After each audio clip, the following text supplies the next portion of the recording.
Alam nyo ba guys kung paano i-connect ang mga tawag sa Bluetooth earphone? Ginawa ko ang video na ito para mas komportable po tayo sa ating mga kilos at galaw, lalo na sa mga driver na nagmamaneho ng sasakyan. Sundan nyo lang po ang mga hakbang na makikita nyo sa video na ito. Madali lang naman itong gawin. Una, buksan po ang Bluetooth. Pagkatapos, punta po tayo sa settings. Hanapin po natin ang Bluetooth. Kapag may makita po kayong pangalan ng Bluetooth dyan sa inyong cellphone na M10, itap nyo lang po yan. Pagkatapos, ilagay na po natin sa tenga ang earphone. Dapat hindi po siya lobat.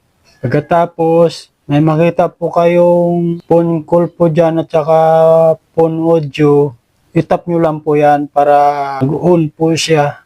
Susubukan po natin na tumawag. Type nyo lang po ang cellphone number na inyong tatawagan.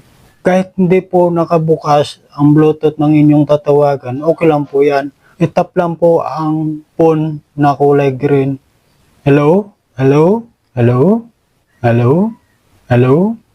Okay guys, hanggang dito na lang po. Kung mayroon po kayong mga katanungan na hindi ko po nasabi, mag-iwan na lang po kayo ng message sa ibaba para alam din po ng ibang manonood. Hanggang dito na lang po. Bye-bye!